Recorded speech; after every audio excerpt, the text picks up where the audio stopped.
10, 9, 8, 7, 6, 5, 4, 3, 2, 1.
Attention, all citizens of the underground empire of Atlantis. We have reason to believe that our city is under invasion by an alien from a strange world called Los Angeles.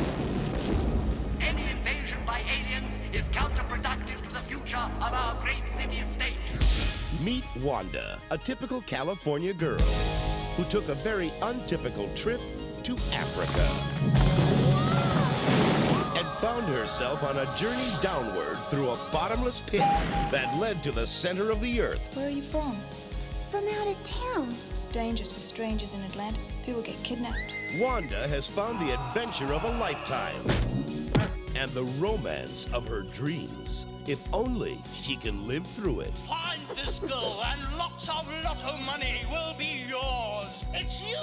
I've won! I've won! There she is! Hey! Stop!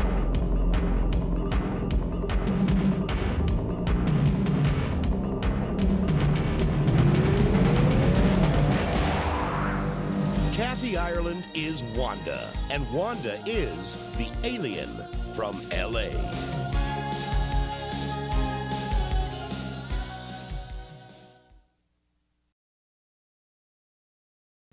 Good morning, good afternoon, good evening, and good golly, Miss Molly. Welcome back to the Canon Film Club. I noticed they very careful in that trailer to show her in the bikini.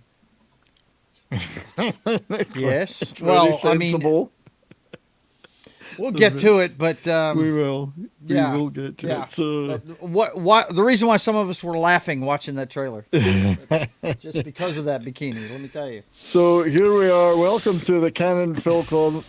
I'm your host, that 70s rock fan. Today we're gonna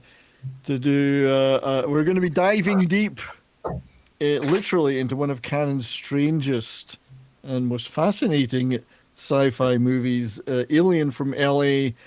It's campy, it's a B movie for sure. It's probably a Z movie, really.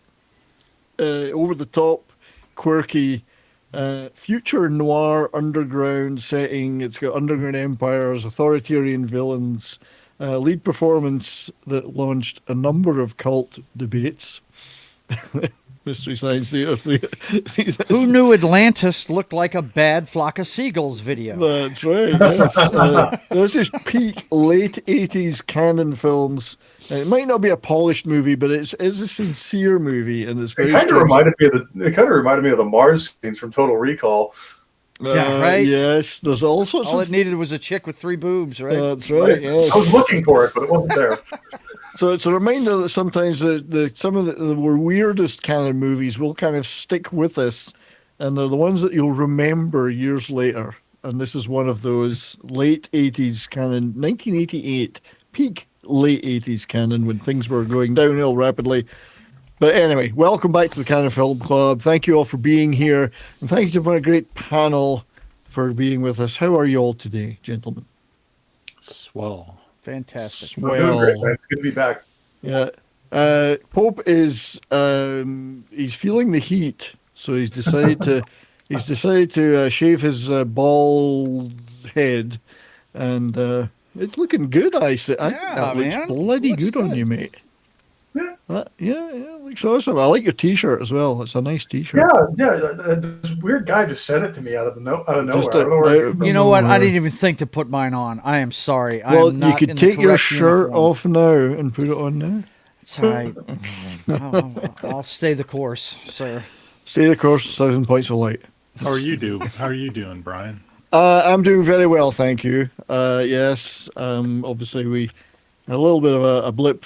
Well, I was going to have a break last week anyway, but there was other things happened, as you know, with my dear old mother passing away, and then things got a little bit busy. But we're back in the saddle. We're doing stuff, and moving forward at great speed. We're going to take a long time to move, but once we do, it will be at great speed. So we allow the fruit to grow over a long period of time, then harvest it at incredible speed. That's what we do. And Soul Assassin's not wrong. With no hair, I do kind of look like a. What is that? Oh yeah. So Vince is telling you, Joe, to take it off. Take it off. No. I don't succumb to peer pressure, ladies and gentlemen. Pope No, and it doesn't Odin. happen. Not yet. Pope and OMB are indeed long lost brothers, but with a slightly different religion, I think. Ludicrous speed. That's right. We're going to go ludicrous speed. And I ran so far away. Speaking of running, I ran 10 miles the other day. You did? Wow. I did.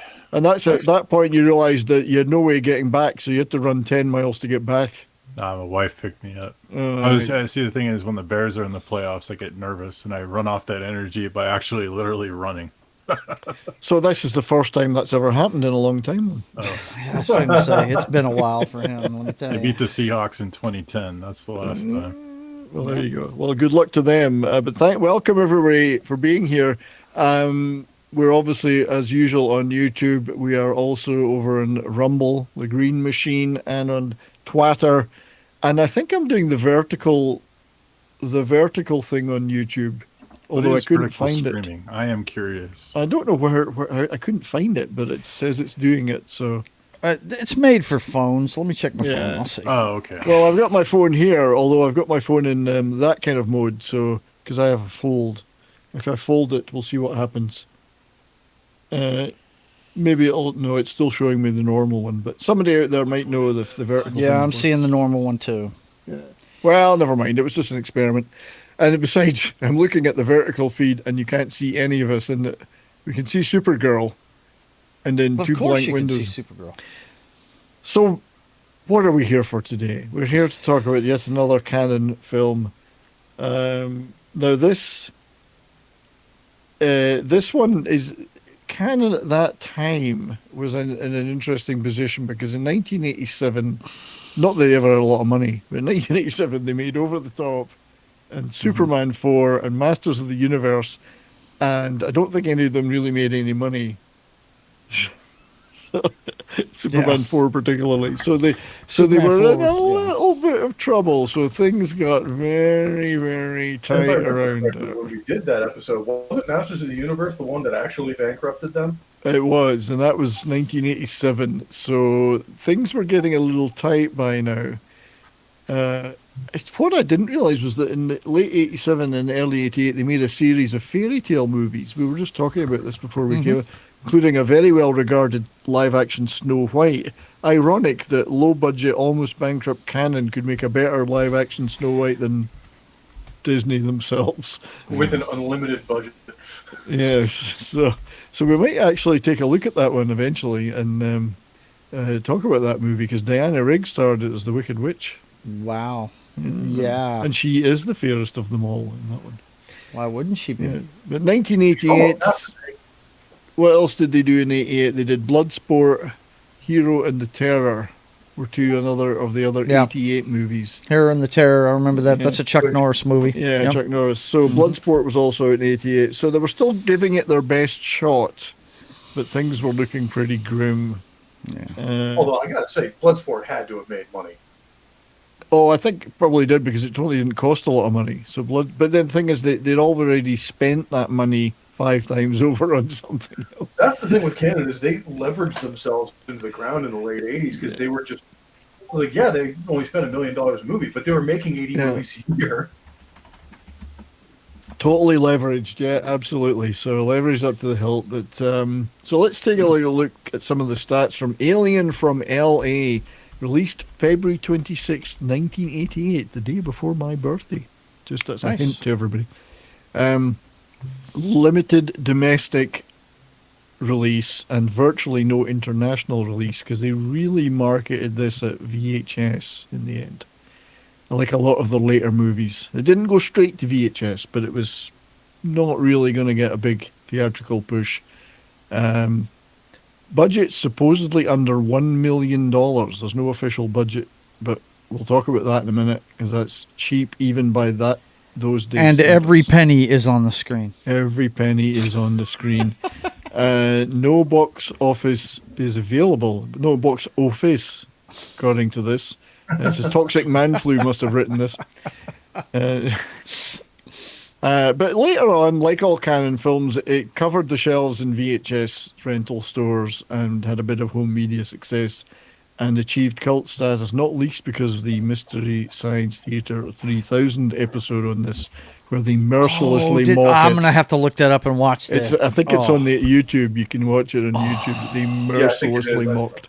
Yeah, when I was doing research for this episode, I saw it on there. So I don't know if it's still up, but it was still there. I think they mercilessly mocked it. Oh man!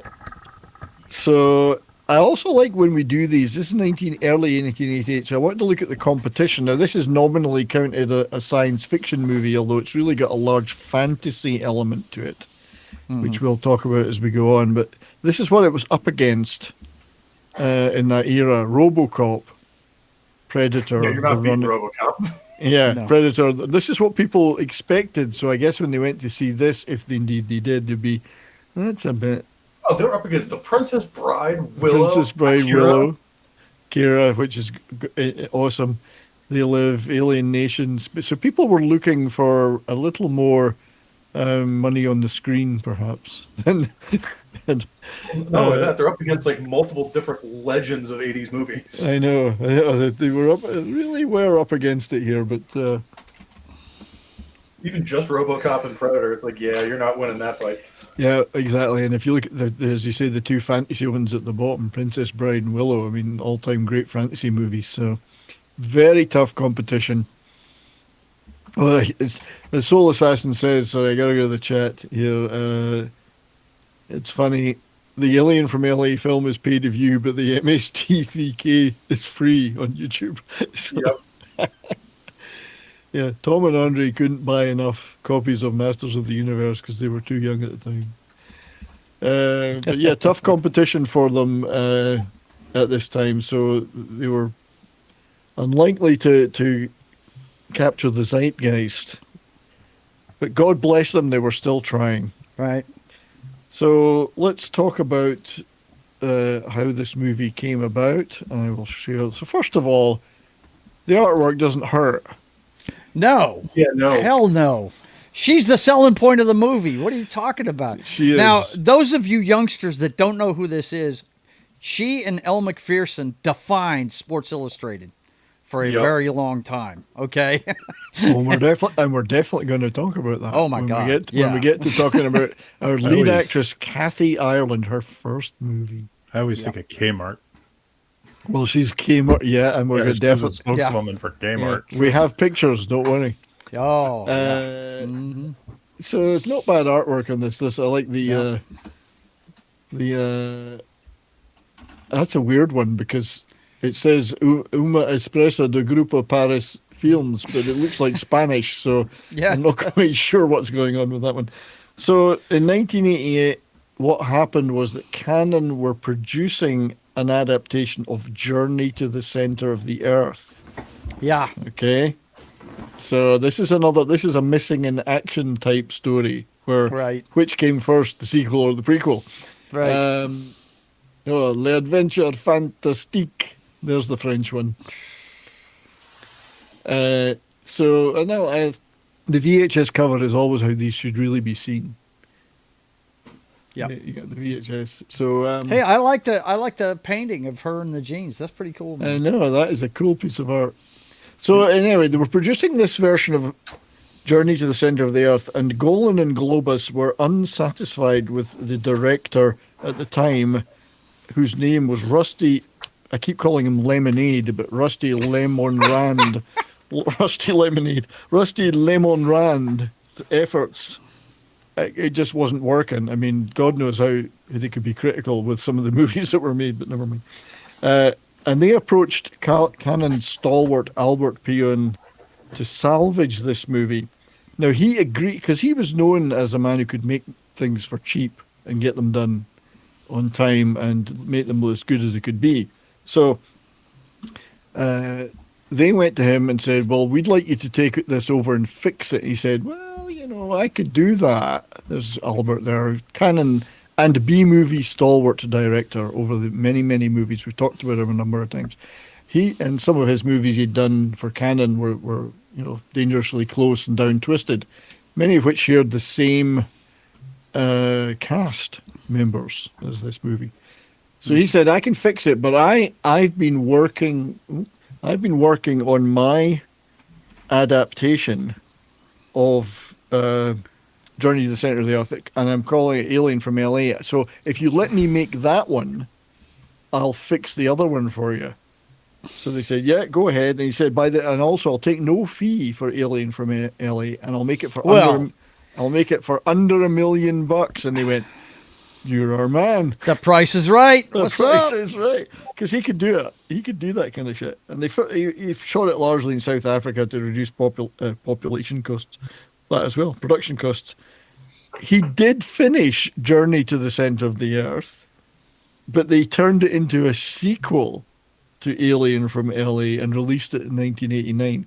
Really? So he took the original movie, filmed his, finished the other one, made it a sequel to his, put some of the same characters in it, like Kathy Ireland's in it and some of the others, and did a sleight of hand. It's like Missing in Action.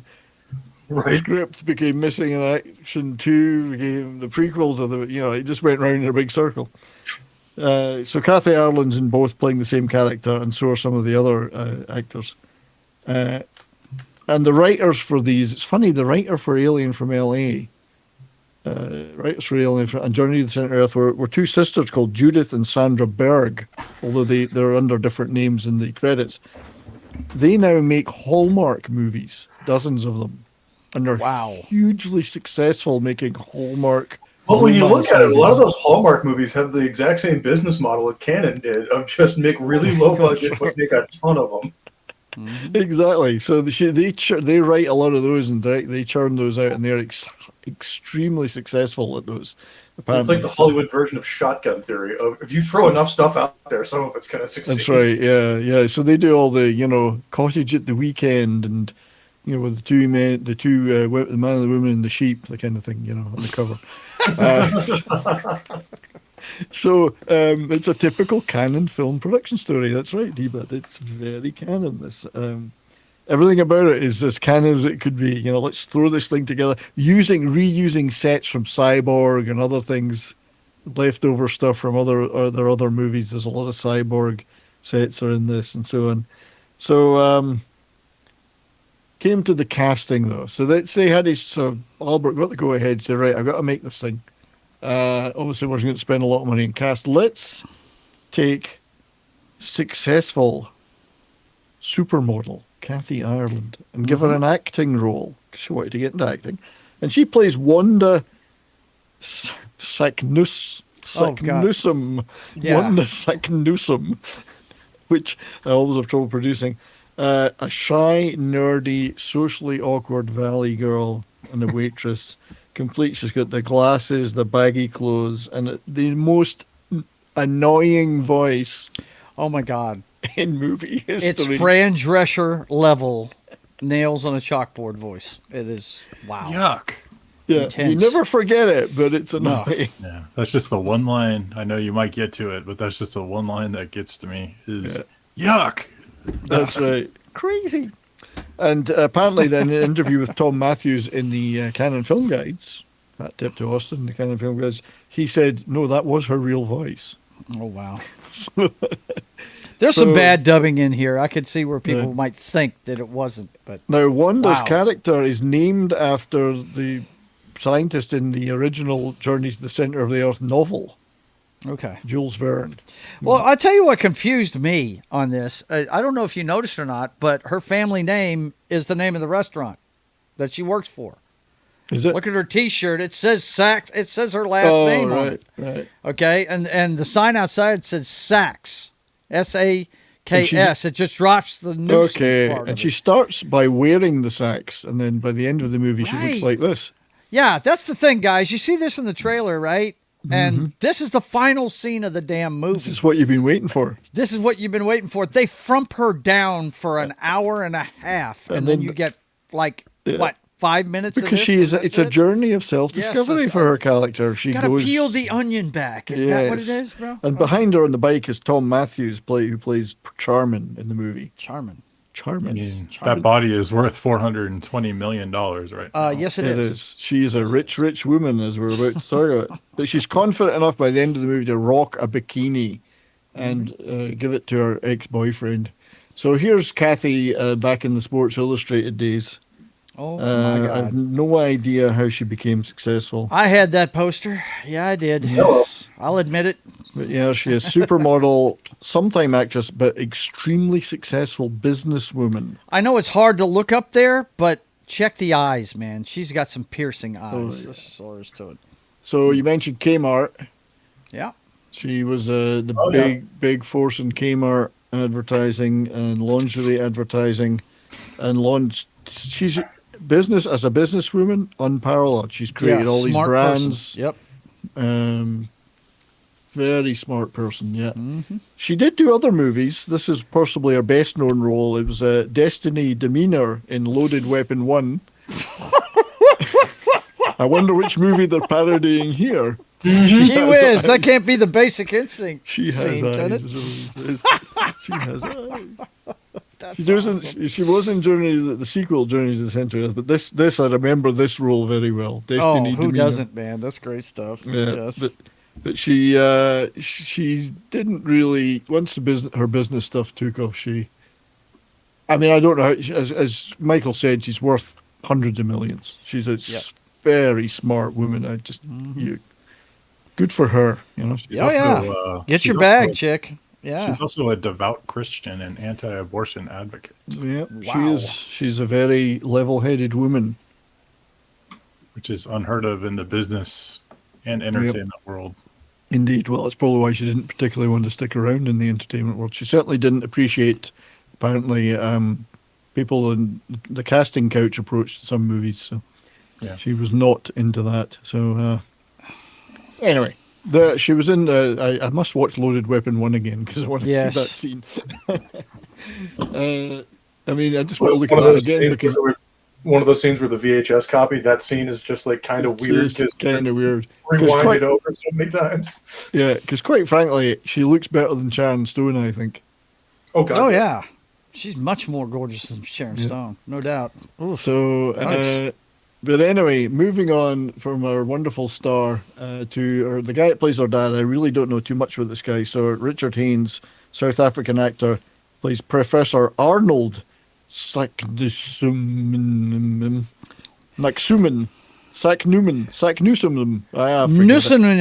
I'll just call him Gary Newman from now on. Right. So he's the classic pulp sci-fi scientist, eccentric. What's funny is when you first see him, he looks like he's got Wolverine's haircut without the sideburns. He does. Really weird. He's an eccentric obsessive, driven by curiosity. He abandons his orphaned daughter, in effect, his motherless daughter, to go off to wherever. And he gets involved once he heads down into Atlantis. There, he gets involved in all this shit going on down there, and the resistance and all this stuff.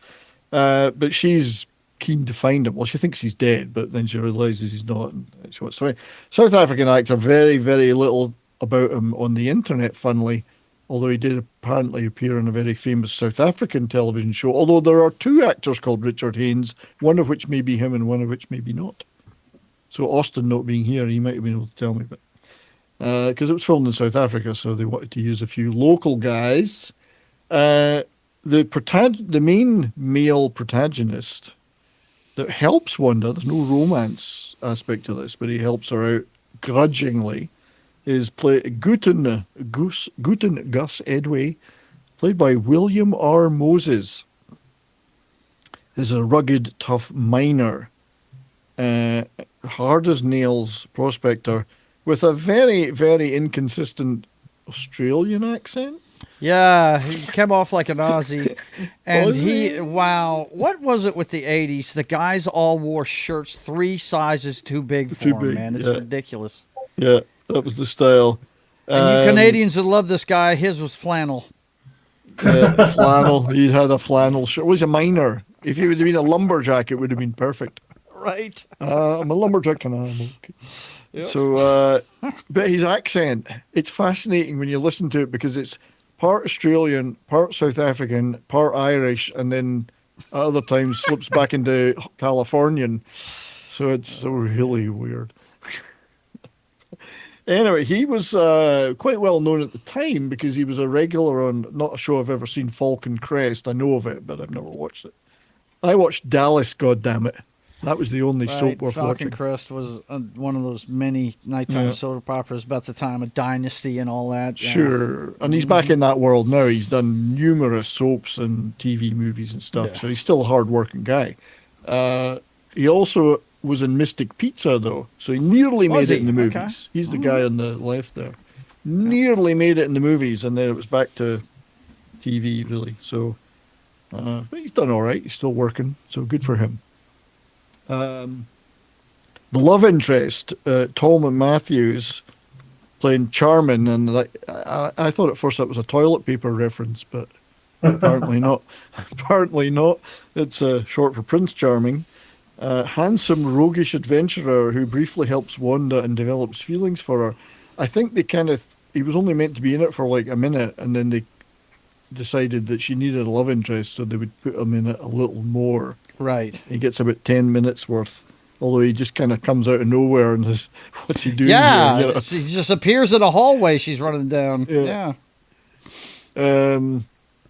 So he's actually not he's had a bit of a career. I mean, he was in these movies with he's done a lot of movies with Albert Pion, as not just canon ones, but other ones that he did. And he was particularly one of the canon ones. He was Blood Match, which is one of their martial arts things later on in their, well, this is 21st century after canon, but still going. So he did a few martial arts things, but he is better known for being in The Return of the Living Dead. Oh, yeah. Which I'm disappointed to say there's a remake of this coming out this year, and it'll probably be shit. Some movies don't need to be remade. Yeah. This is one. This is one of them. So he got a lot of fame still to this day for this. You know, a lot of people love that movie. I think it's great. I love it. When he gets zombified, it's pretty memorable. Oh, yeah. Pretty good. He's in the sequel, too, which is... yeah. But I can't believe they're remaking it. What's the point? It makes no sense.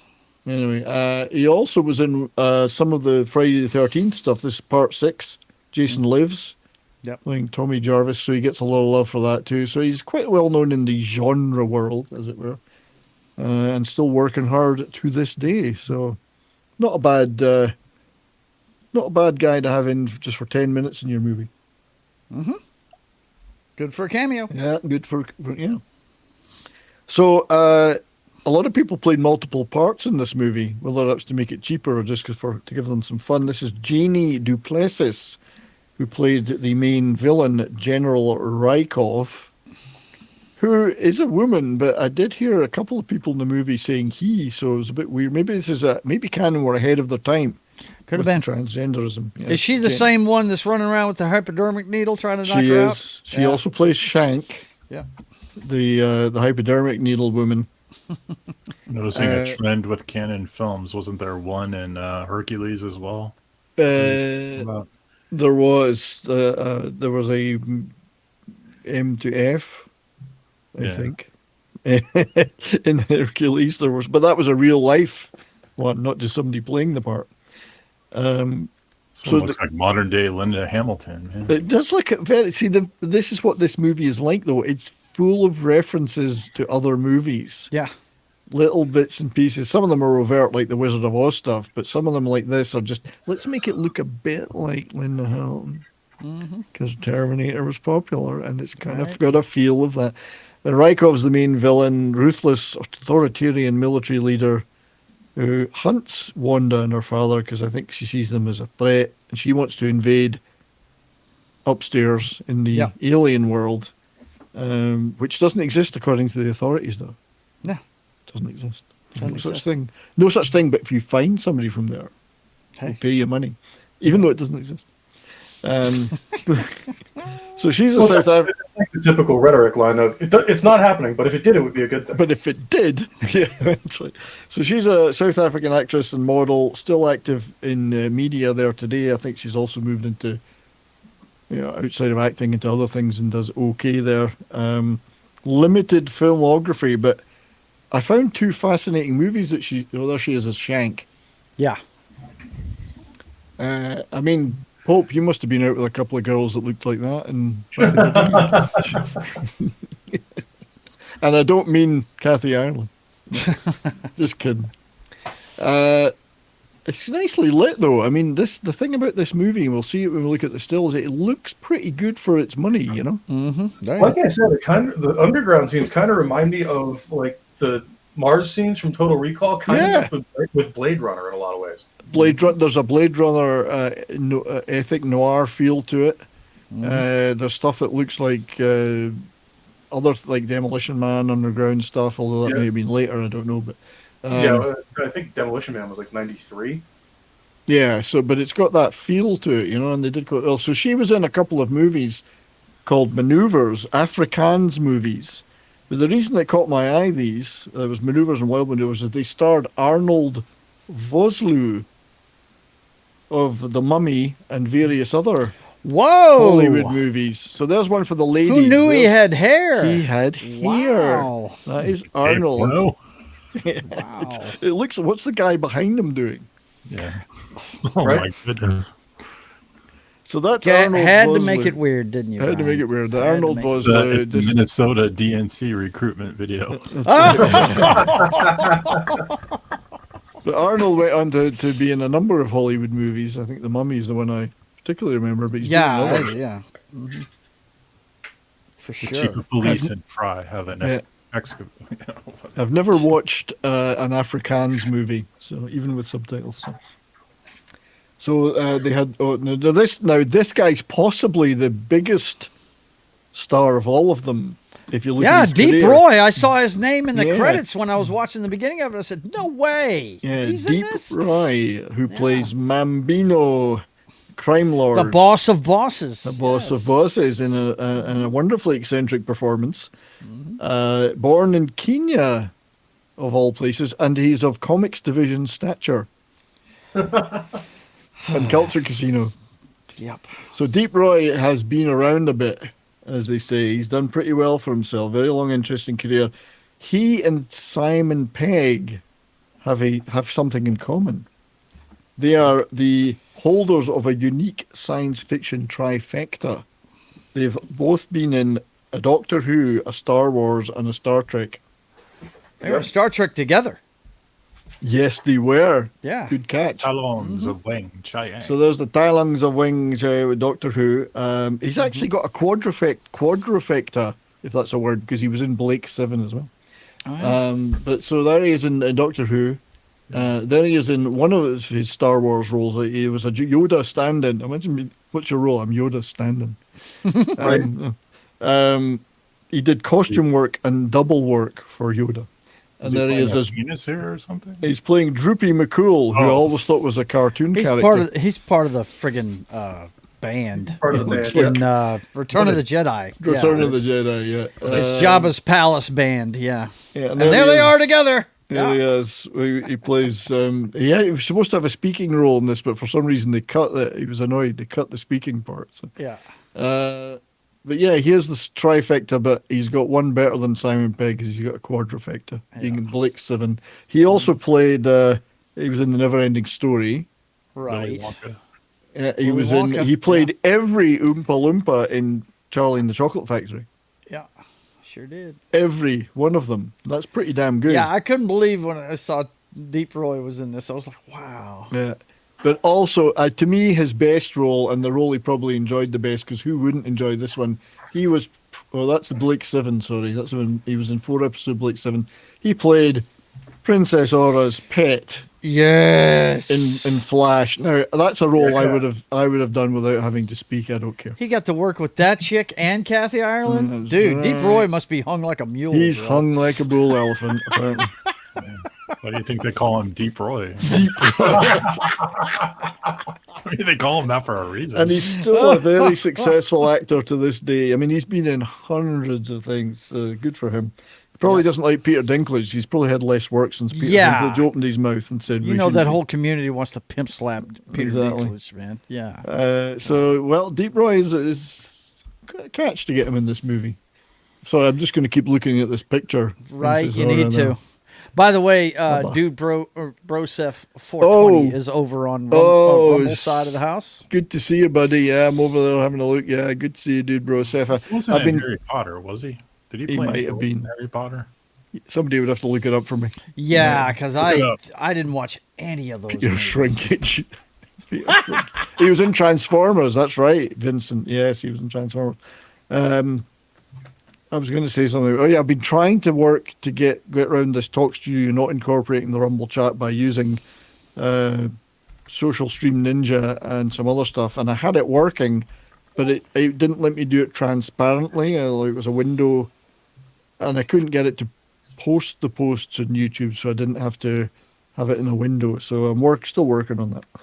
So next guy in the cast is Robbie, who makes the fatal mistake of dumping in one of the most brutal put-downs ever in a movie, dumping Wanda at the beginning. Yeah. That's his... Don Michael Paul plays Wanda's shallow boyfriend who dumps her for being boring. Yeah, he looked familiar. He looked familiar. Well, he's an actor, a writer, producer, and director to this day. He also appeared in Down, Twisted, and Dangerously Close for Albert Payne and did a bunch of other movies with him. He did some of the writing on Cyborg. He did a movie which I've never seen, but I actually want to see now. I found out about it. Robot Wars in 1993. I've never seen this. Straight to video, but it looks fascinating. Post-apocalyptic, dystopian. You know what? When I watched this thing on Tubi, it started this movie next. Yes, so I want to see this. I've never seen it, and I do want to pause to say hello to our dear friend Tim, whose 44th birthday, I believe, was it yesterday? But anyway, happy birthday, Tim! Thank you for being here. Thank you for suggesting Alien from L.A. and all your support. I do have a little clip to play you on your birthday.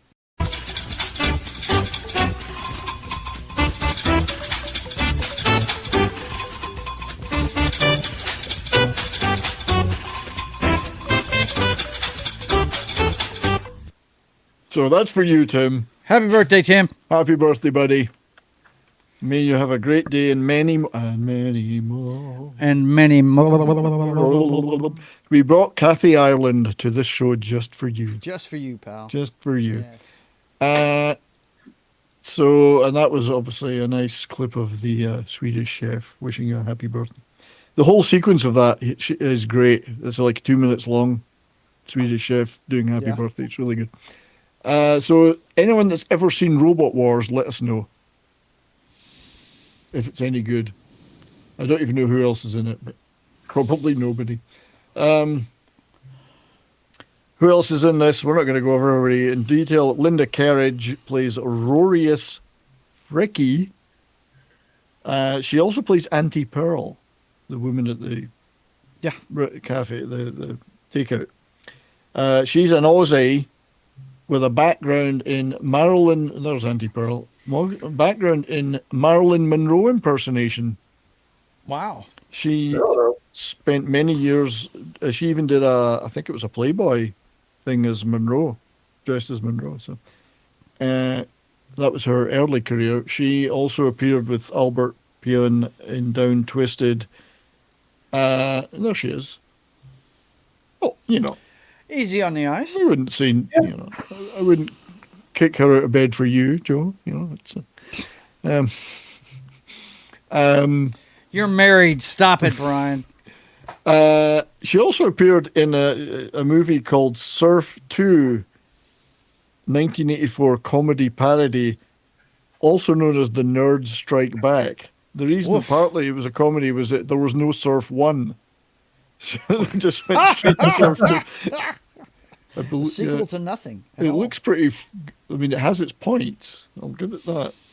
Yeah, I'd say so. So it says Surf 2, the end of the trilogy. So they can see they were marketing this thing hard, and they had a good cast, a good soundtrack. Oingo Boingo, Stray Cats, Thomas Dolby, Beach Boys, Split Ends. Some good stuff, but yeah. Wall of Voodoo? I haven't heard that name in a long time. I know. Holy shit. So that was another movie she was in, and I can see why. Mm-hmm. Anyway, she got married in 1989, retired from acting, so that was the end of that. So that was really... there's other actors in it we can mention as we go through, but that was the main cast. So let's hide that on the stream. But yes, we must find a copy of Surf 2. Yeah, it's not a canon. It's not a canon, but it looks really good. But it looks cool. I read it just for the articles, as Tim says. It's a fascinating article here about the Vietnam War, and there's a naked chick. So let's get into some stills. Now, I don't have a lot of clips from this movie because I spent hours just trying to get one or two to work non-copyrighted, and MGM are keeping a tight grip on this one. Their stuff. Unfortunately, out of the studios, MGM is one of the worst. Yeah, so this one is not great. So, but I do have, before we start, I do have one clip, and it. Just tell me what you don't like about me. You won't change, Wanda. Please, Robbie. Give me a chance. What don't you like about me and I'll change? All right, your glasses make you look stupid, your hair's ugly, you dress like a nerd, you walk like a clod, and your voice gives me a headache. Is that enough? brutal takedown. That's one of those. There's no coming back from that. That's just if you'll excuse me, I have to go jump off a bridge somewhere. Right. That's right. Yeah. And there was, I don't know who played the friend, but she was all right too. So Tim's going to send me a link to Surf 2, and I did see your email about Bob Weir of the Grateful Dead. R.I.P. Bob Weir. I wasn't a Grateful Dead fan, but you were the only one that didn't look like a stinky hippie. So yeah, I was fixing to say he's the only one that looked normal. Yeah. So the movie is a very definite fantasy feel. Opens with a Once Upon a Time thing, and the music's very fantasy, and it's Wizard of Oz crossed with Journey to the Center of the Earth. You can tell by a lot of the stuff that goes on. Crossed with a flock of seagulls. Yes, crossed with a flock of seagulls.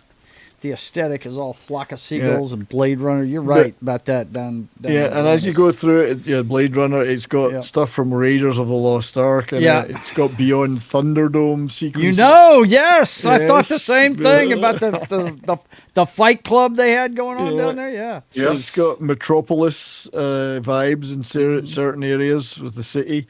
It's got Wizard of and the robots. It's got Wizard of Oz all over, even direct lines in it. From I would suggest, though, if you're watching this on Tubi, and you can watch it for free on Tubi, turn on the subtitles and turn down the sound, because her voice really is. It's bad. You're 5 minutes in and you're going... Somebody take the helium away from Kathy Ireland. What the fuck? Oh my God. Yeah. It's vicious. Unfortunately, like you said, that's her real voice. Yeah. So there's a line there that actually I want to talk about, which her friend says to her. She's complaining to her friend about, her father left her and her mother dumped her. What about this? She says, "What about my mom? She left." And her friend says, "She was hit by a car and died one day. She didn't leave. She didn't have much choice. She didn't leave by a car." It doesn't make it any better, but she didn't leave you. I mean, come on. And then we're getting into Raiders territory. Yeah. The dad. In the underground lair, and they've even got rolling balls, which is kind of a. She's rolled a few balls in her time, I think. Oh well. I mean, the sets don't look bad when you look at them. I've seen worse. I've seen a lot worse. No. It makes Doctor Who. But look, they're not big sets. You can tell every one of these sets. It's like the dance club looked like it was shot in a closet, man. Yeah. I mean, come on. See, he made the fatal mistake of sticking your finger in an unknown hole. It could have been a glory hole. That could have been anything. But her high-pitched voice was just... They said it was a deliberate choice, but Tom, the actor, Tom that plays her Charmin, he said, no, she spoke like that a lot of the time. Wow. So it was ahead of its time as well. It had some gender-bending roles, some female empowerment, Yeah, true. I just thought he had a really weird... save a buck, though. This guy's got a really weird sartorial and haircut choice. I'm telling you, look, it looks like Wolverine. The silhouette is what was Wolverine. It Pope said? Old Man Logan without the friggin' sideburns. Pope said something like that. But yeah, he's the professor who abandons the girl whose mother has died in a car crash and goes off for 10 years looking for a hole in the ground, basically. And I mean, when you hear your daughter talk like that, that's like one of those. All right, I gotta go off on an epic quest. I'll see you later. I gotta go get some milk. Yeah, I gotta go get some milk. That's right. Going for milk and cigarettes. And then he disappears, as you would. And so, now I find this interesting, right? You see this plane again later, flying in the opposite direction. They probably just turned the film around. Right, they turned the film around, yeah. The country that he was in is a North African country called Zamboanga. And it's so remote, they've only got prop aircraft flying to and from it across the Atlantic. All the jets are passing it at twice the speed. Oh, by the way, Dude Brosef of 420 said Robot Wars kicks ass. Oh, you like it? Oh, good, dude, bro. Yeah, we're gonna. So, minor point on the aircraft. Apparently, I didn't know this until I saw a thing on it recently.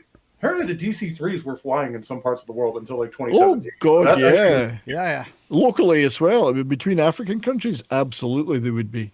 Yeah. Yeah. So they were the last one exited service in like 2017, and I think somewhere in South America. So it's just like.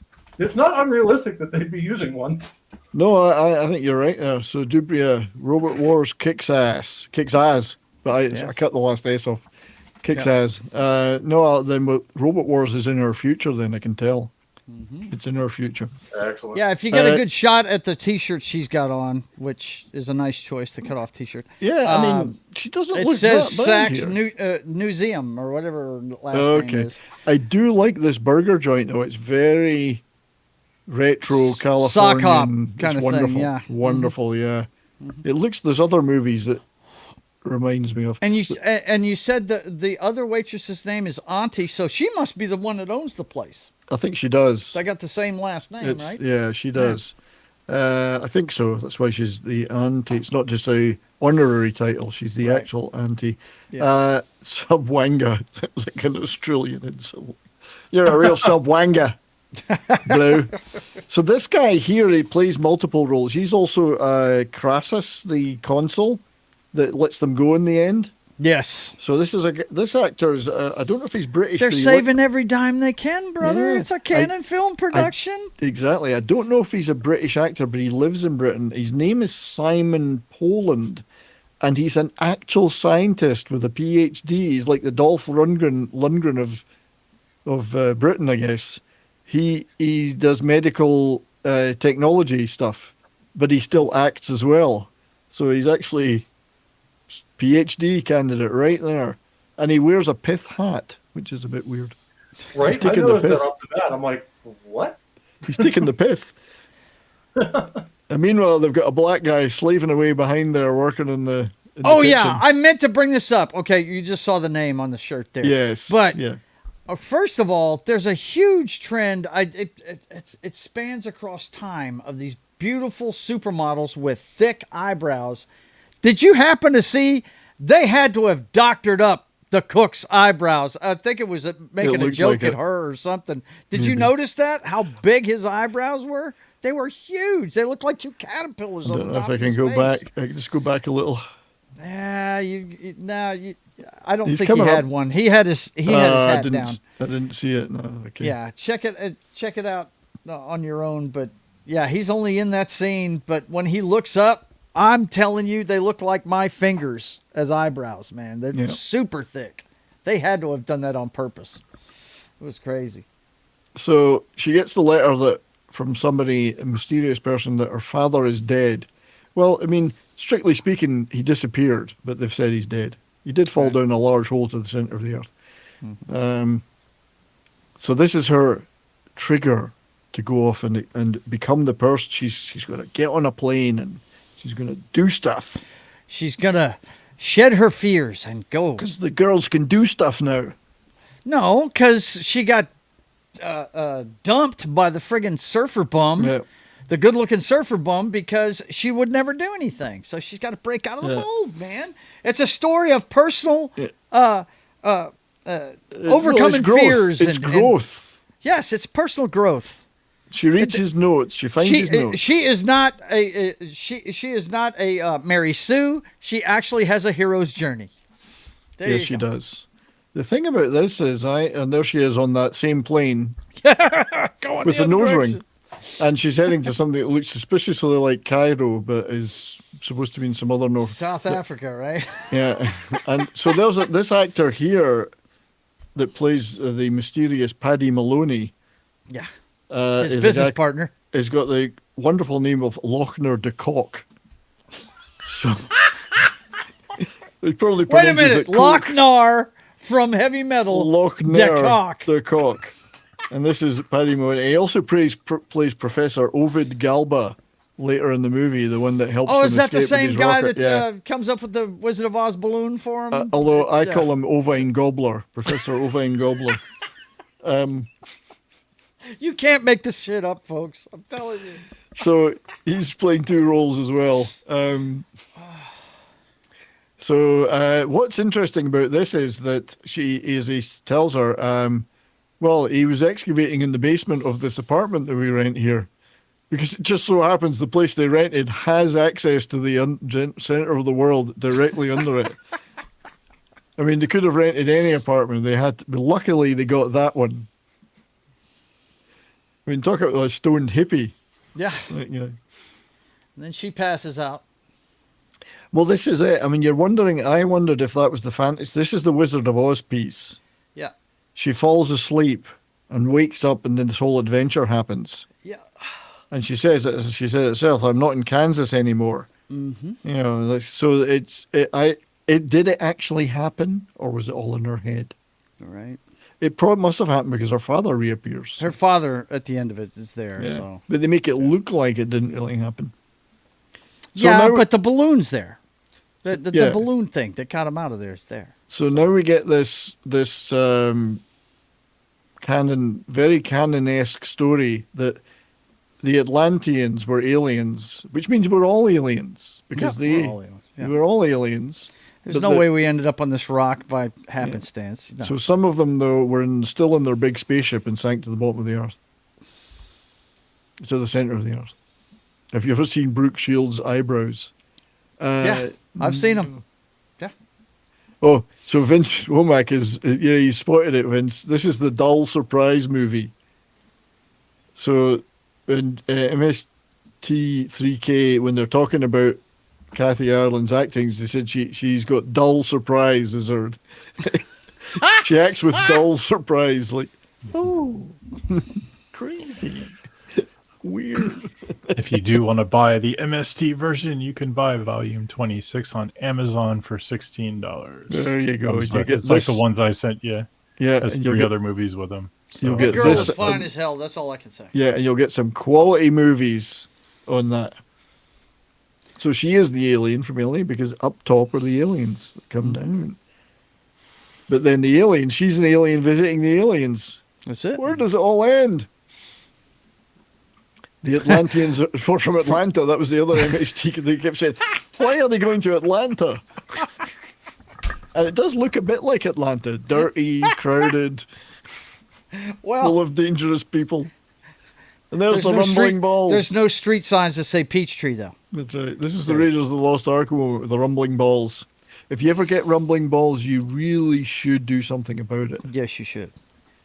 So we do have, this is the only other clip, I think, that I was able to get past the MGM.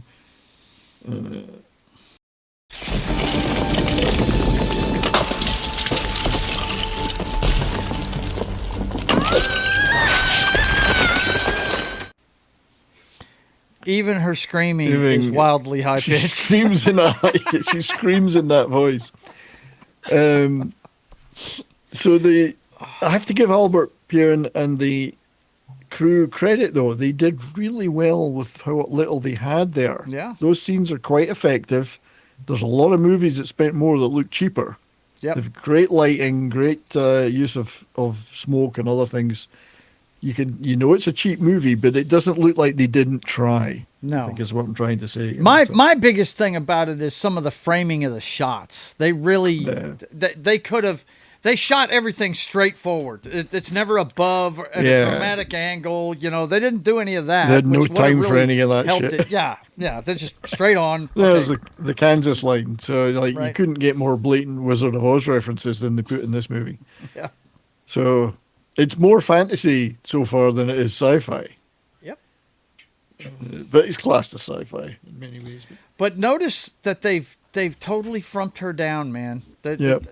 Kathy Ireland is a gorgeous chick, and they have got her in the baggiest clothes, a huge ass dress. It's just that must have taken a significant budget too, of trying to make Kathy Ireland not look frumpy. That's right. Yeah. She's supposed to look like Barbarella or something. Yeah, no, dude, this girl. Oh, yeah. Go so look she at some of her modeling pictures. As the movie goes on, though, she improves, which is part of this growth thing. So especially when she gets to change her clothing at the bar. I don't know what it is. It's a store, and it's obvious it's a clothing store, and the guy is doing a makeover on her. Yeah. The what's her name?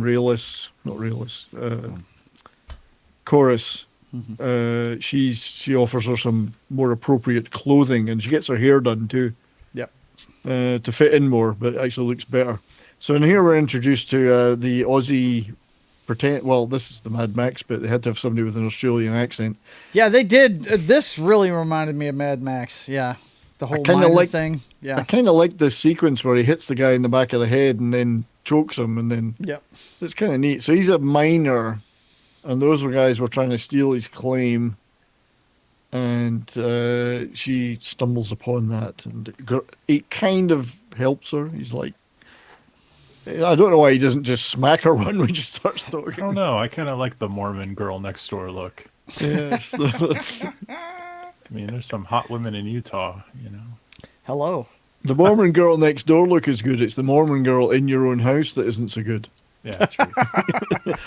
That you married. I want 9 kids now, damn it. That's right. We only have 8. Yeah. We're going to start our own football team. Yeah. So what's very convenient about this is he's an Atlantean, and indeed everybody down there is this Atlantean. They all speak perfect modern English. Yes, of course. Which is interesting considering they've been cut off from the rest of the people on the surface for God knows how many thousands of years. Yep. But they all speak perfect modern English, which is an amazing coincidence that they've developed that separately. Hell, they even use 1980s terms like I gotta bounce. Maybe there's a universal translator being used and we don't know about it. Or just maybe it's the natural way of things that everyone eventually evolves to speak English. So we'll encounter aliens from Trappist 1B and they'll speak English. Or Scottish. Who knows? But all of humanity is descended from these aliens, so I guess that's why they look like us. But they wanted to hire her because she's tall.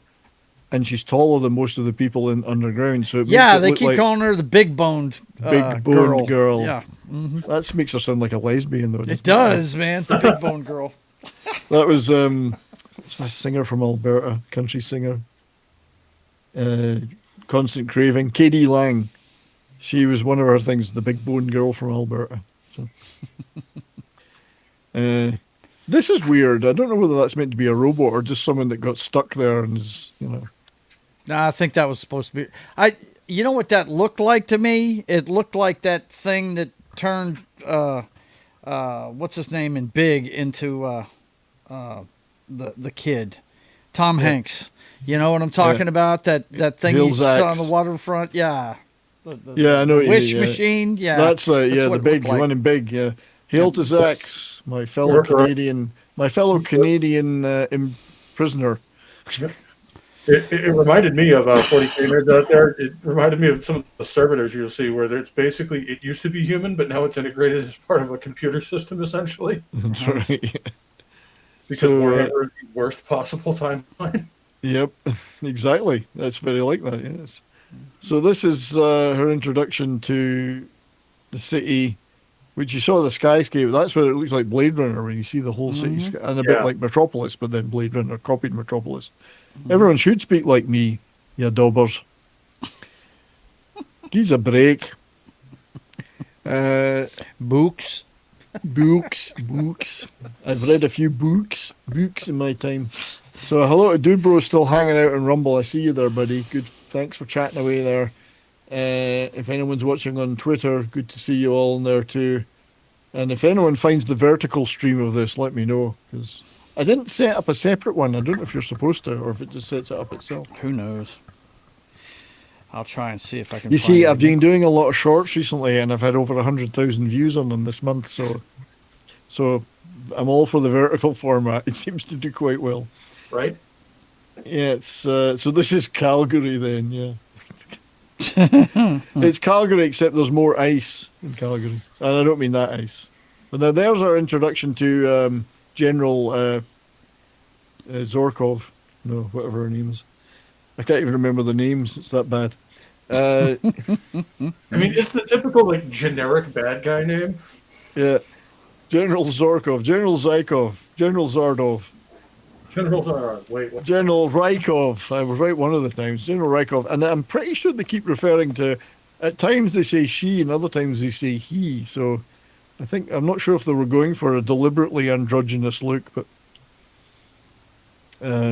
she reminds me of the Wicked Witch. So we have a Wicked Witch character. We have a Prince Charming. We've got all sorts of stuff. Yep. Going on that's fantasy oriented. And I think Wizard of Oz. So I actually think they did a great job with these sets. I'll give Albert Puan his due. He tried really hard with this stuff. It doesn't look like they didn't cheat. No. You could have easily just cheated. I've got less than $1 million. We'll just set it in a one sound stage, like a play, and make everyone stand still. There's Auntie, only in a different. No, that's not her. That's the one that's the general. Yeah, that's the general, and I think they have a scene together at one point, which is a bit weird. But, and this is the bar. I think it's a bar. It's a bit like a bar. It's a cantina. Well, they're dancing. There's dancing going on. Well, there's dancing. Or no. That's later on. I'm thinking of something else. She's actually pretty cute too when you see her like that. Oh yeah. She's the Auntie Wanda. She's the auntie, isn't she? Mm-hmm. So what I like about this is all the TV stuff. Yeah. And you see it all the way through, and at the end, the announcer and the TV. It's a stunning indictment of modern media. Hello. Yeah, because they're all about vertical format. Vertical format. Oh, you found it? No, I'm No, talking about right yeah. there. So they're making their own shorts. Yeah, there you go. But the free TV thing's annoying. I just want one big screen. So you're getting government cover-ups, government lies, state-run media. Yeah, Although this came off kind of like Total Recall. It did, with didn't the, it? With the TV broadcasts going on. Yeah. Telling They you didn't everything. make quite enough of these scenes. I guess it was a PG movie. You know, they could have had the towel a little bit lower. Come on, bro. And higher. Come on. Man. She doesn't look good here the way she does this. No. Telling you, they deliberately frump her down till the end of the movie. Yeah. For dramatic effect, of course. I do like the wig that girl's got on though. Mm-hmm. It's like punk rock. Made me think of Blondie. It did me Yeah. too. Yeah. Yeah. Yeah, this is the weirdest look they've got her doing with their face here. It's bizarre. Mm-hmm. Yeah, so she's trying to fit in. Yep. People get kidnapped. No one ever hears from them again. Oh, I know what I was thinking. When you saw the general first notices Wanda there, she turns around and she gives her a really weird look. And I thought, now, either she's suspicious because she looks like an alien or she's a lesbian and she fancies her. It was one or the other, and I couldn't quite figure out which. Right, couldn't figure out what it was. Now they're torturing the dad. Yes. Yeah. And he deserves it, quite frankly. Mm-hmm. He actually deserves it. And here's big flannel shirt guy. Oh, going yeah. out for a night on the town. He's a lumberjack and he's okay.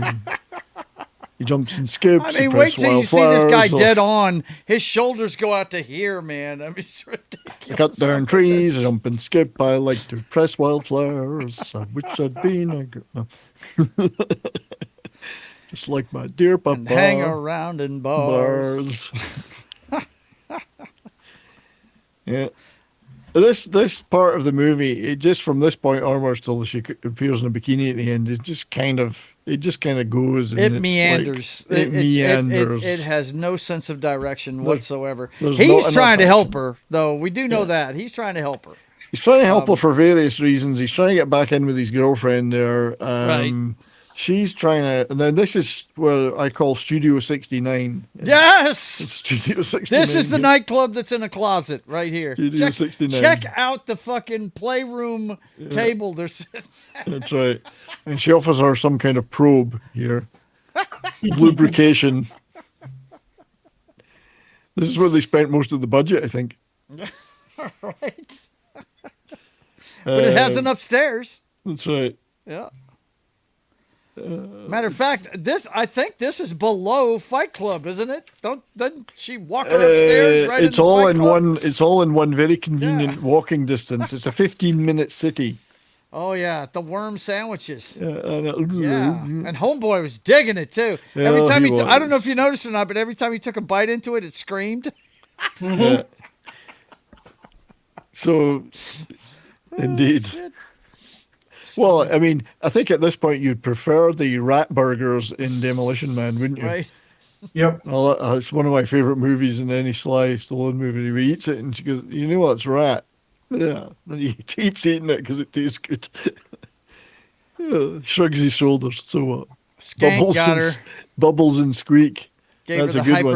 hypodermic, what my wife would call vitamin H. Vitamin I H. can't remember what it stands for. She's a nurse. Yeah. Whenever she saw the Thor movie, when he says, "You are no match for the mighty," and they shoot him in the ass, he goes, Yeah, she called yeah. that vitamin H. That's Vitamin basically what H. she did. She knocked her for a loop. Yep. We could all do with a bit of that occasionally. Bubbles and Squeak. See, Bubble and Squeak, I get that reference. See, because that's what we have after Christmas with the leftovers. Bubble and Squeak. All fried up. Bubbles and Squeak. I couldn't eat exotic crap like that. My food has to be dead when I'm eating it. Now, Kathy Ireland is in. She's been roofied. She's walking around just stoned out of her gourd right now. She is loving it. This is the Beyond Thunderdome section. Yep. Of the movie. Now, this is a great part of the movie because she's lying on that slab and she's looking good. Yeah. Getting examined Deep by Roy. Mandino. He is. He's good in this. He is With the super long eyelashes. Yeah. Oh, I missed when we first saw the news broadcast. It was GovCo, your government news organization, supplying you with news we think you need to know. That's the line. I thought that is so perfect for this day and age. Yep. I mean, hell, that could be the BBC at this point. It is the BBC, yes. And then the guy's selling the paper outside that's got the contradictory news in it, and that's the National Enquirer of the underground, because it had the aliens are real and Yeah. Mm-hmm. And this guy looks a bit like Matt Smith from Doctor Who. There's the general. There's the the peacock general. eye patch. Yeah. Now this is definitely one of the better scenes. Woof. Hello, and she's stoned out of her gourd. Yes, she is. She don't even know what's going on. But you see, her wardrobe is getting better. Yes, it is. She's evolving. So he wants to pass her over to the government for cash. Yeah. And he's paid cash for her. I would have kept her if I was him. Well, he said I might keep her in my bedroom. It's a bit tricky because he's like 4'4" and she's 6'2", so that might be interesting for him. Big bones, big boned girl. It doesn't matter to Deep Roy, does it? The costumes are pretty good too. I mean, the ruling elite ones look like some kind of sinister, dark military secret organization.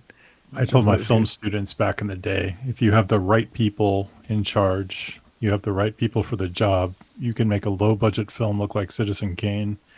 And if you have $1 million or a multi-million-dollar budget and the wrong people in charge, you can make absolute dog shit. Yes, and this one has the right people in charge. Albert it Pyun was very good at making low-budget movies on time and making them look way better. That's why Cannon loved them, way better than they should have been.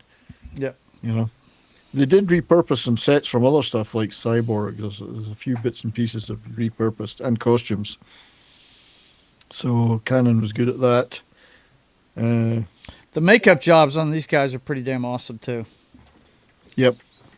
They really are. Which kind of reminds me a bit of Dick Tracy. I was about to say the same damn thing. Yeah, That's exactly Dick Tracy. what it looked like. So The makeup. Bits and pieces from other stuff, you know. Mm-hmm.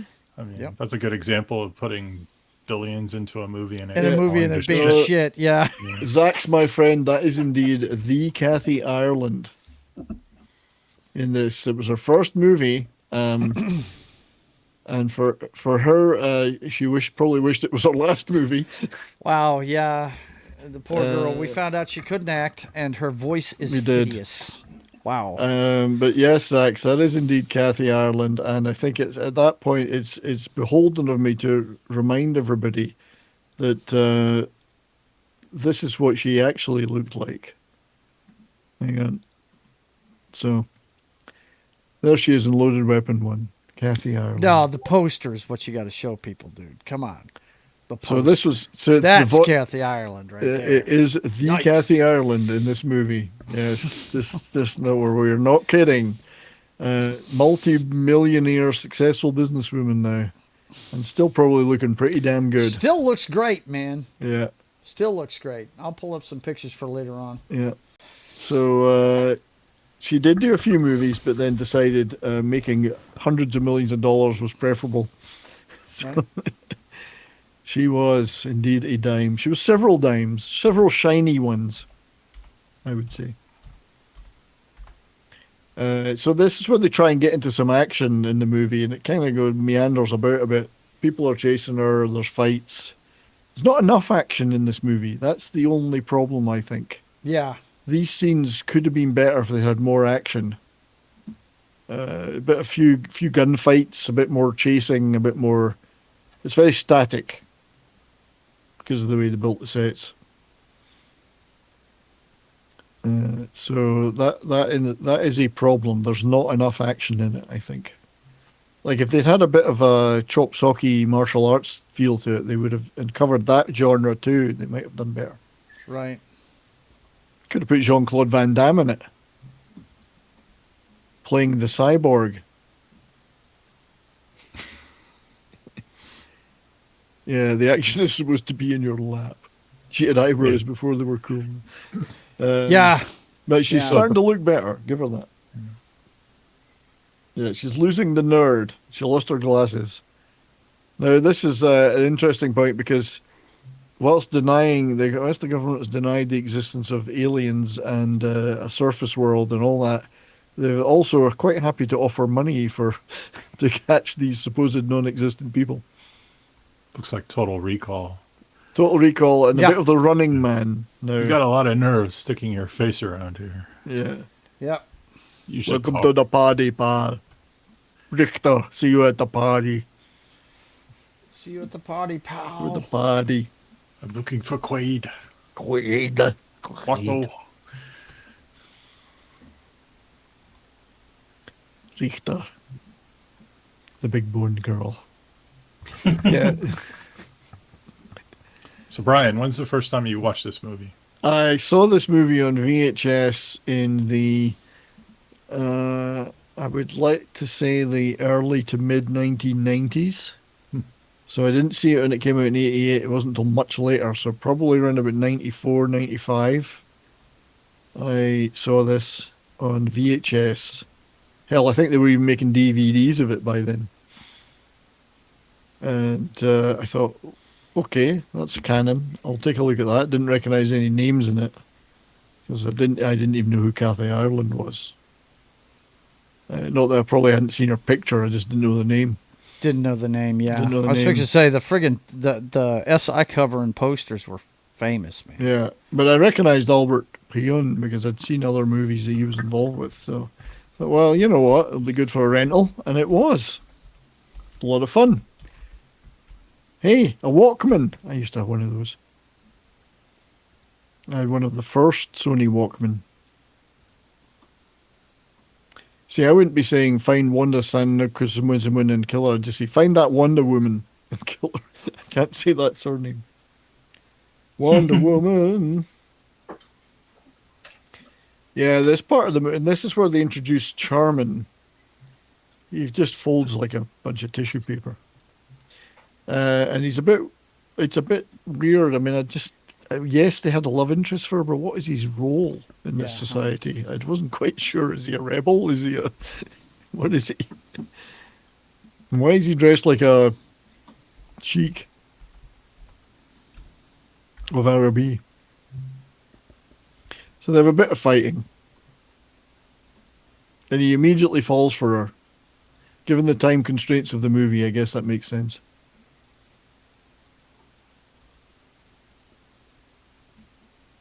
So,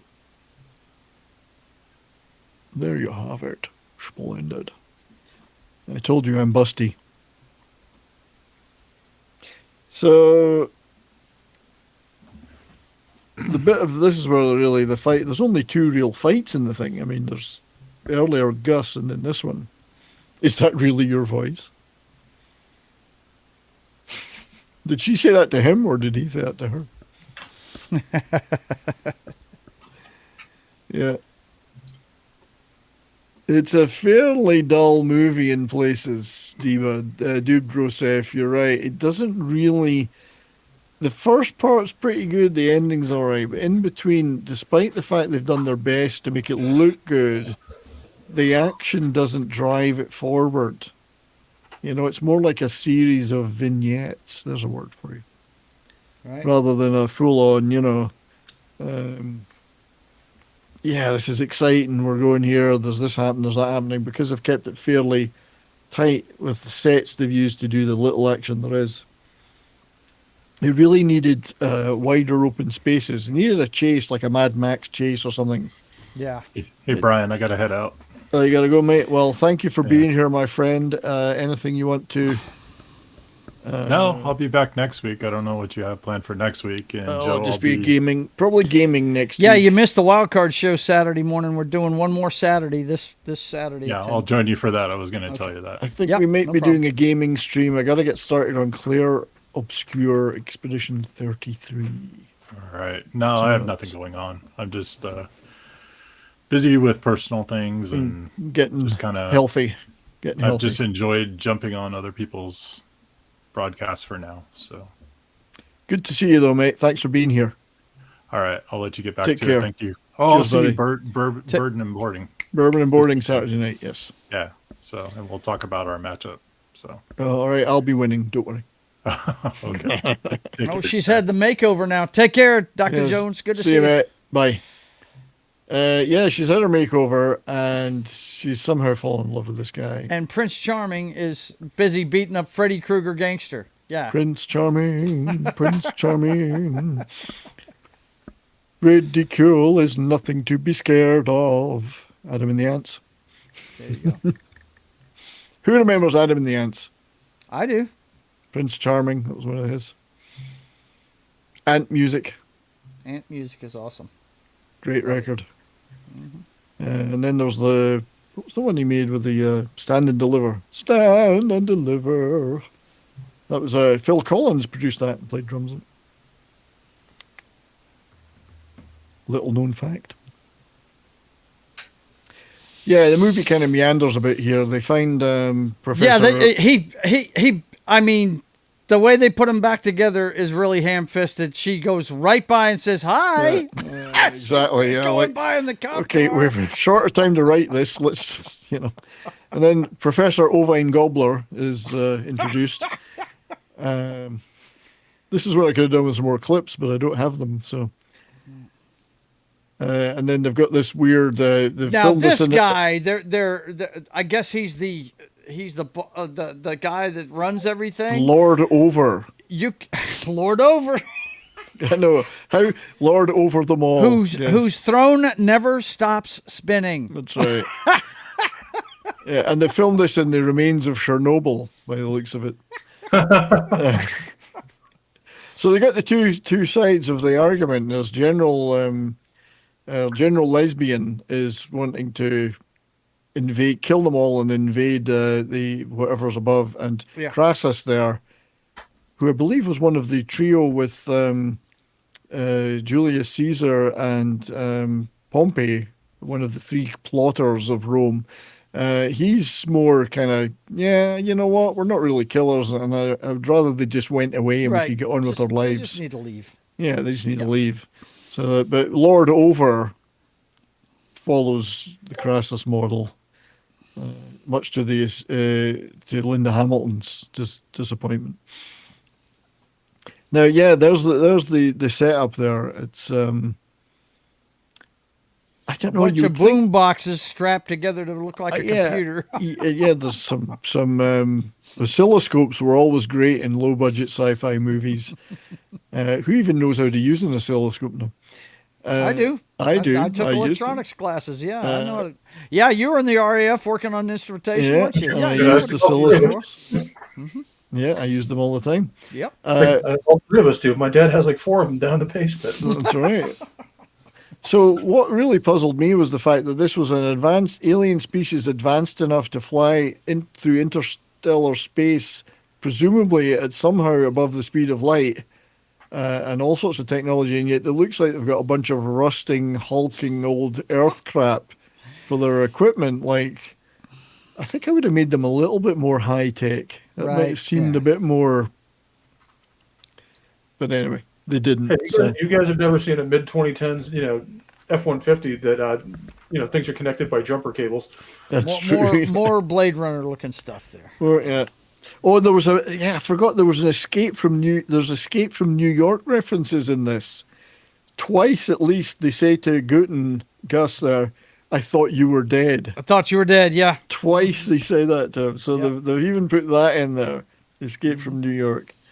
So, Well, she kind of likes, you know what? Now that you say that, the general looks a lot like, oh God, Kurt Russell was married to her at the time. She's the guy. She's the girl that he runs into in the shop when they're trying to stay away from all the street people being out. And she's talking to him, asking him for a cigarette. Oh, I know who you mean. That hot blonde he's in that scene with. Yeah, she's got the same haircut as the general right here. Oh, yeah, he was married to her, wasn't he? Yeah, he was. At the time, he was married. Escape from New York, yeah. Hang on, I'll look it up. I'm looking it up, she was too. A babe. Oh, man, she was a babe. Escape from New York. Harry Dean Stanton. No, I'm just kidding. No. I would rather have married Adrienne Barbeau, though, quite frankly. Hello. That would have kept me much more interested. What was her name? Season Hubley? Yeah, that's her. Season Hubley, yeah, that's her. That was Kurt's first wife. Which season was she? Oh, Winter? dude. Smoking hot summer, if you ask me. She was hot, dude. Season Hubley. That Back in the girl day, was she gorgeous. was, yeah. She's a little hard looking in all her pictures, though, like, serious looking. Yeah, You but think about it, that Goldie face, Hawn's bro. all bubbly. Goldie Hawn gets all bubbly. And whatever. Yeah, I know, but Season Hubley's got... I'm sorry, that's my kind of girl. She's Hubley, smoking hot, bubbly. bro. Bubbly, bubbly. Oh, that's right. She played... I forgot about that. She's the hooker in Hardcore that helps George C. Scott. Oh, right. Damn. Yeah, I forgot about that. How would you... I'm surprised you would forget a hooker. Yeah, it doesn't happen often, but it does happen. Oh, that's right. She's in Vice Squad, too. Vice Squad, yeah. Oh, what a great 80s movie. Is she still with us? Is she still alive? Like, still around? I don't know. Let's take a look. I haven't seen her for decades. Yeah. It doesn't say anything about her passing away. Oh, she must still be around. Or she Born in Easton. 1951. Let me see what she looks like today. I'll go look. Well, she'd be Yeah, I 70, forgot about that, 75. man. Damn, she's been in some good movies. Oof. So E.C. Thompson's referencing Sheena Easton for some reason. You'd rather be with Sheena Easton than Season Hubley.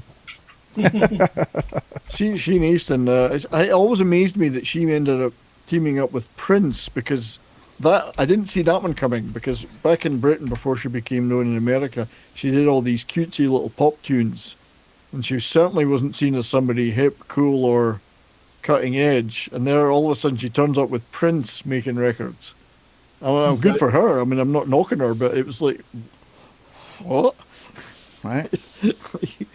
Sheena Easton and Prince? Come on, how did that pairing happen? Maybe he just liked her enormous chest. I don't know. That would work. I mean, there are worse reasons. There are worse reasons for pairings to happen, yes. So anyway, the ending is mercifully approaching. Crassus ends up helping them leave because he wants the aliens gone and wants to get back to normal and keep peace and order down in the underworld. You think they would want to get back up top and get back to their home planet if they were aliens, but various jiggery-pokery happens. There's a rocket being built to take them to the surface by Ovine Gobbler, and it penetrates through the large tunnel that's been opened Yes. for it. To the top. And then it gets into the where it makes you think it was all a fairy, all in her head, where she just wakes up in bed again. So yeah, it was all in her head, or was it? We get the Wizard of Oz ending. Yes.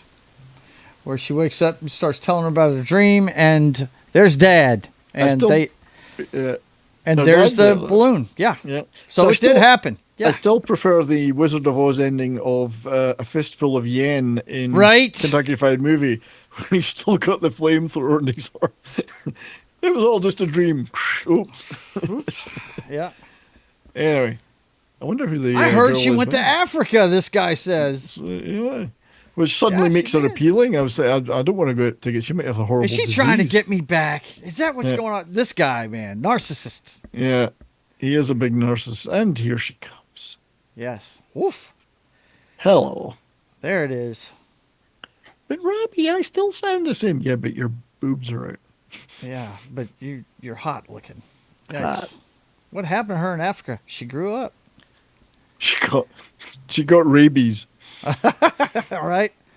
Excuse me. I was wondering if I could help. Yeah. You can And help it's me out. charming. Crazy. Yeah. And then Oh, the it didn't fairy have the line. Oh, it He didn't said have the another line. time, another place. Another place. And then she lived happily ever after. So the fairy tale. So there it was. And then there's the bit of the news announcer after doing the double speak. There's no such thing as aliens, but if there was, yeah, wrong, misleading, counterproductive. That's fake news. It's misinformation. Right. So, which I thought was quite a cute little bit. They could have done a little bit more of that, actually. If they wanted to make it more satirical, they could have done a little more of that stuff. And that was your quintessential Canon movie from the late 1980s. All right. You want me to share this stuff that I Share found? it. Okay. Share all right. away. First of all, we were wondering what she looks like today. She is 62 years old, which I think that makes her your age, right? Aren't you 2 years ahead of me? I'm 62 today. And as we speak, I am still 62. There you go. 63 in February. Let's see. Anyone And think none of this sending me a needs present? sound, so I'm just going to share the page. There you go. She apparently is a Fox News contributor based. Kathy Ireland says staying young is a state of mind as she embraces life at 62. Well, she looks pretty damn good to me. Yeah, there's a detailed picture of her. Oh, She yeah. looks the same. She's just got some crow's feet. That's about it. It's not only me that can still look good at that age. Right? Hello. Now, she has put on a couple of pounds, but yeah, she definitely, you can tell she's in there, no Well, it doubt. depends where she put them on. Her boobs look bigger, Right? which is Hello. good. Nothing wrong Yeah. with that. The eyebrows are still intact, so, hey. But yeah, that's her at 62, man. And if you guys didn't know, she was the face of Sports Illustrated for a very, very long time. These are some of the covers that she was on. The face? Just the face? Right? Just the face. All you need is that face, but the bod's pretty nice too. Susan Hubley, the one we were just talking about, that's her in a bunch of shots from a movie called Hardcore that she was in. She's also in a movie called Vice Squad, which Wings Hauser played Ramrod the Killer Pimp, his best role ever in that movie. If you've never seen Ramrod Vice the Killer Squad, Pimp, yes, he's yes. awesome in that movie. But she Haven't seen that for a long time. She is 74 years old now, and this is her with her little pooch. Which is, now. she looks, she looks fine. She For looks what 74, should she do, looks yeah. really good. Yeah, I love the little doggy. Yeah. there you go, man. That is what Yeah. they're looking like now. Well, Kathy Ireland's still looking damn good, and I have to hats off. She had made an absolute fortune. Good for her. Oh yeah, Good for her. So Tim keeps trying to persuade me to do a stream about you two. I really don't like you two. I'd find it very difficult. Really It's don't because like he's Scottish, man. He's not going to do anything about an Irish band, okay? I'll think about it. I'll think about it. I'm not. Yeah. I like them. He up probably to- won't. He probably won't do one for the Dropkick Murphys either. I'm sure. Probably. Well, I'm not. Again, I'm not a big fan. So I mean, See, I was. he is. I'm telling you, the diddly potatoes thing. He means that. Okay, he means. no, I did a stream about Thin Lizzy and Rory Gallagher. I love, and Gary Moore and all these other Irish acts. It's not. Look, I've U2 just- is very controversial. They made good music, yes. but Up until I could do early U2, anything up until about the third or fourth album. After that, I wasn't bothered about them. But yeah, they went kind of commercial. They, if I can think of a way of me presenting it so that I can actually be positive about it as opposed to not, then I will do it. It's hard to do with Bono. It's tough. When will she be 69?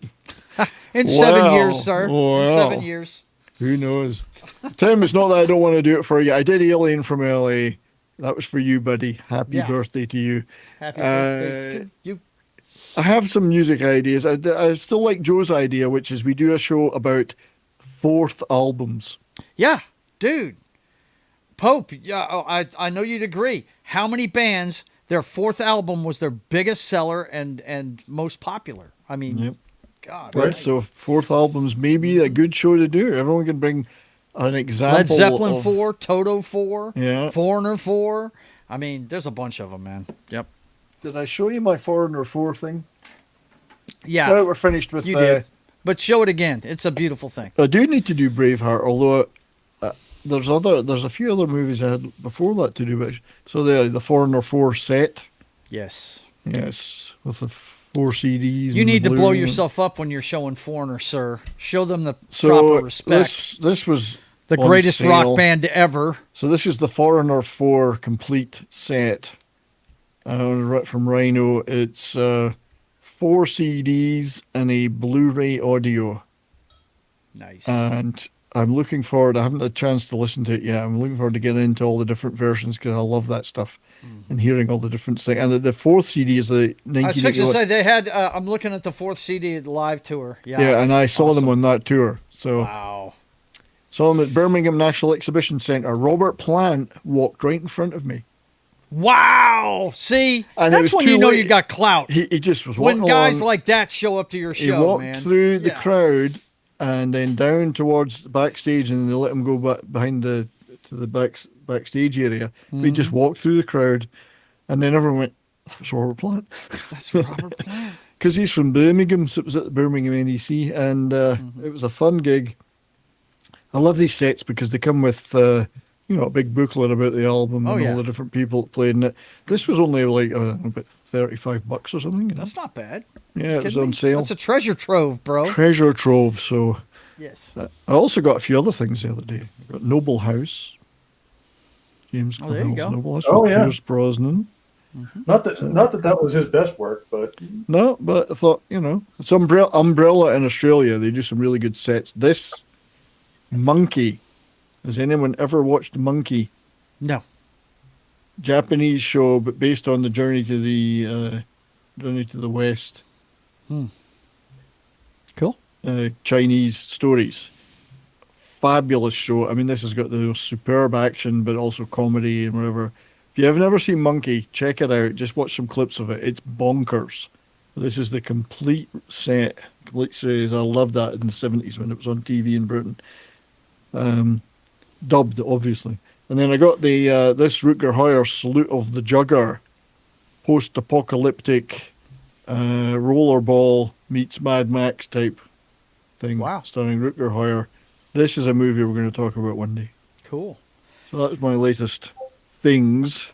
Tim has a good one here. He says, idea for a stream, favorite deep cut songs. Oh, deep cut. We could do that. Because that's those of us that bought albums. That's where you get that. That's a great idea, Tim. Yeah. Actually, I do like that. Mm-hmm. Keep do that like one that. in your bag, man. We could do the first hour here talking about them and then go over and play them in Rumble. Dude. I know my favorite Billy Squier song is on his biggest album, Don't Say No, but it was never a hit, and it is badass. Yeah. Well, that's the kind of thing that would work, yeah. Joshua Tree is the fifth album. It's still good. So I would say everything up to Joshua Tree's I could talk about. After that, After that, it's just, yeah. But it's still, it would be interesting to do a show about them because it's not like I don't know about them and I've even seen them live. The Edge is. I've seen them live. Is, yeah. It would be interesting to take a more critical look at them as opposed to just stuff that I love, Mm-hmm. So Deep Cut show, fourth album show. I've got a number of music ideas lined up. And of course, there's another Rush show coming. Don't worry. Oh yeah, there will. Trust me, as long as Pope and Brian are breathing, there'll be another Rush show. We're going to cover late 70s, early 80s Rush.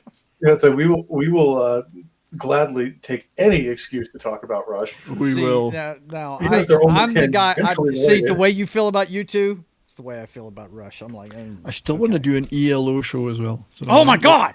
Yes, I haven't Jeff done an Lynne, ELO. let's do it. I haven't done an ELO. That would be a fun show. Jeff Lynne had to cancel a couple of gigs at the end of the last tour he did, and I think that might be a bad sign. I think he might be struggling. Yeah. So, dude, they're not getting any younger. No. So, and we're getting old now, so yeah. You know, absolutely. It's coming. They're leaving. Rush Limbaugh. Rush Limbaugh. Yeah, right. We tend to not to cover things like that on this show, but next Canon Film Club might we do the movie Barfly with Mickey Rourke. There you go. And Faye Dunaway, because Courtney wants to join that one. She wants to do that. She loves that Barfly. movie. So that might I be haven't the seen next that movie in forever. Yeah. George Harrison did have a lot of deep cuts, especially on his late, like Brainwashed and Cloud 9. There's some really good cuts in those albums. That would be an interesting, because I'd have to think about that for like a month so I could come up with the right ones. Right. I forgot about I that. like this one though. I like it. It was fun to watch Kathy Ireland, man, because she's a babe. It was. It's a cute movie. It drags a bit in the middle, but there's enough in it to make it worth talking about, I think. And Kathy Ireland is it's definitely key the attraction. entire the story is cut out of the Wizard of Oz, but there's an aesthetic of a bunch of stuff in there. What's Even that? if you wanted to put it on, even if you wanted to just put it on mute and watch Kathy Ireland. I was fixing to say the best way to watch it would be put on some of your favorite music and put it on mute with the subtitles. Yeah. No, because my God, that voice is like if you took her out to dinner, just like you just look at yourself in the bathroom, and just like, dude, I know I do things for you, but why? No, this is what you do. Get the earplugs out. No, you know what you do? if you knew it beforehand, you'd say to her, you'd have a card and say, I'm deaf. Teach her sign language before you take her out. Right, teach her.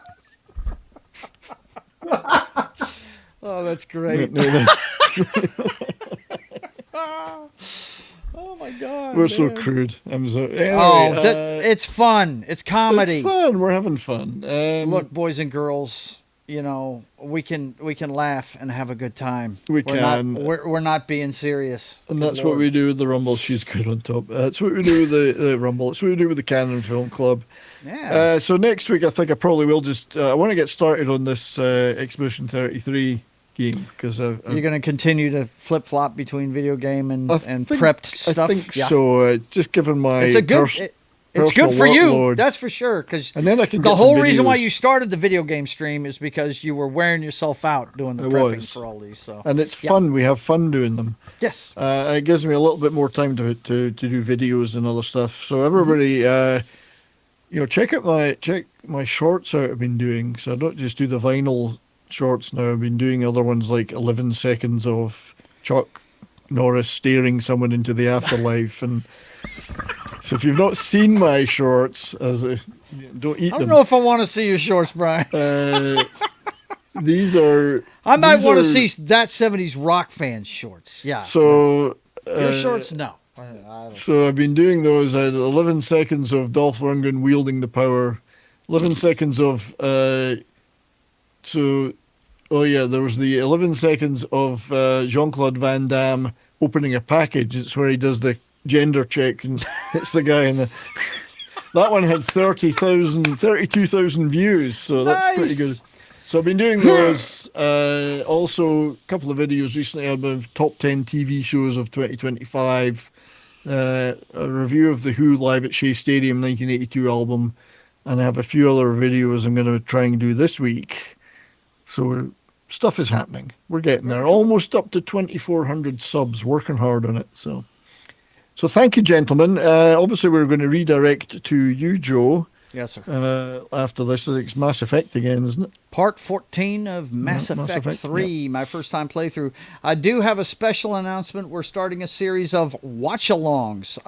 When I had to be in the hospital with my mother for a weekend, I actually took in Pacific 414's watch-along of Star Trek The Motion Picture. I hadn't seen it in years, and it was delicious to watch while I was in there with Mom on my phone, albeit, but I enjoyed that stream and everything, and the guys on my pop culture show have been begging me to start doing watch-alongs, so we're going to start on the Saturday the 24th. We're going to Pacific does his, and then I'm going to do mine the next week, and he always does his every 2 weeks, so I'm going to do one every 2 weeks. Starting the 24th with the Shawshank Redemption, a movie that fell through the cracks for me. I've never seen it before. It's one of the best ever. Honestly, that's what I keep hearing. And my buddy Knock, that's on the stream with us, he's like, I'm not doing anything else with you until you have a watch along of Shawshank Redemption. If you don't cry at the end of that movie, then you're a robot. There's something wrong with you. Okay. It's such a good movie. All right. And it's sentimental. That's coming up 7:00 that Saturday night. We'll talk about it for a few minutes, and I think we're going to use Cosme, which is a popular one they use to watch the show on and chat and that kind of thing. So it's such a good movie. It's a movie guys can get sentimental about without appearing wimpy and weak. Yeah, like Field of Dreams is for baseball fans, right? Yeah. Mm-hmm. Just before we go to Pope, this package check. Yes, this is it. Oh, there's no volume. I don't know what's happened to the volume. Never mind. It has got the music. It's just not playing right now. Yeah. Oh. So that's entitled it 11 seconds of Jean-Claude. I don't know if you want to have your mouth wide open while you're doing that. But I said he's opening a package. So I've had 32,000 views on that short. So Boom! So I intend to continue. Those are not all canon ones, but they're all our heroes, our action heroes. Yes. Those That's have too been awesome. those have been quite successful, I have to say. Those Very shorts. nice. Very nice. All right, Pope, my friend, what are you up to?